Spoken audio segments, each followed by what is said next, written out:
The sooner you buy your first home, the poorer you will be. Now, that's not my opinion. It's just simple maths. And I'm going to explain exactly why. Now, there's a lot of conventional wisdom that sit around buying properties, but a lot of the conventional wisdom is wrong. You don't want to fall into the trap of this thinking. So I'm going to throw a few numbers at you here to help you understand what it costs to own a property as your own home versus how much it costs to own your property as an investment.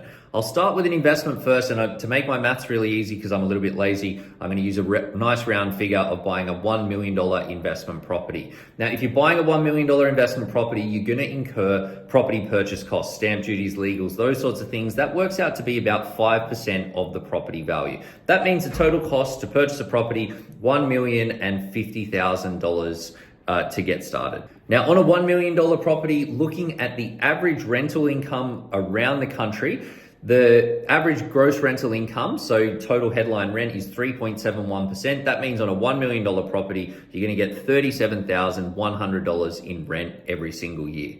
On top of that, you've got your property related expenses. Now, you've got things like strata, maintenance, insurances, those sorts of things. Rough numbers that equates to about 1% of the property value every single year. So on a $1 million property, that's $10,000 every year. Then you've got your mortgage interest costs. Now, I've used the average mortgage variable rate at the moment, which is 6.77% as per Finder. I know that you can get a lower rate. The lowest rate at the moment that I saw online with the quick comparison is 5.64%, but I've just used the average variable rate to make the numbers actually worse than what they would be in reality. That means your total mortgage interest costs $71,085 every year. Ouch. That brings your total cost to $81,085 every year. But then when you take off the 37 grand that you get in rent, that means the total out-of-pocket cost to you $43,985 every single year. Now, that's not exactly what you pay, because when you own an investment property, you're able to claim that as a tax deduction, that $43,000. So assuming that your income is above $45,000 a year and your tax rate is above, therefore, 34.5%, that means you're going to get a tax refund of $15,175 each year. If your marginal tax rate is higher, you will get more of a refund, but just to use some conservative numbers there. So you're out of pocket $43,900, you get back $15,000 in tax. That means the total cost to you is $28,810 every year.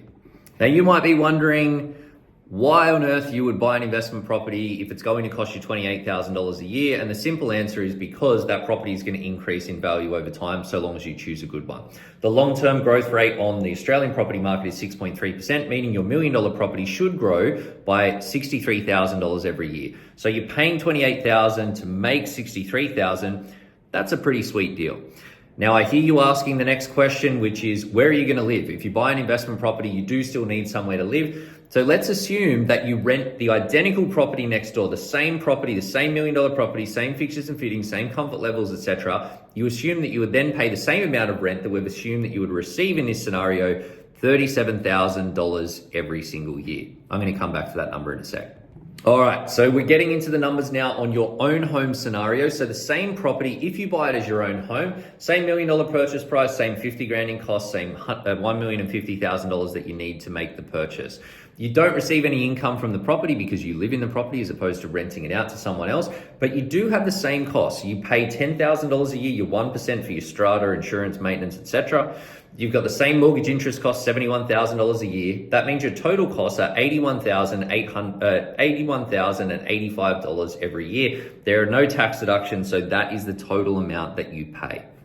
So on one hand, you're buying your own home and you're out of pocket by $81,000 a year. On the other hand, you're buying an investment property which costs you $28,000 and then you pay another $37,000 in rent, meaning that your total cost for the investment property is $65,910. The total cost of owning your own home is $81,085, meaning that you're $15,000 better off by buying a property as an investment as opposed to your own home with exactly the same property that you live in, same comfort levels, same investment, same asset value behind you, 15 grand better off. Now, I get that there's an emotional connection with buying a property, paint the feature wall, whatever color you like, don't have to deal with the property's agent.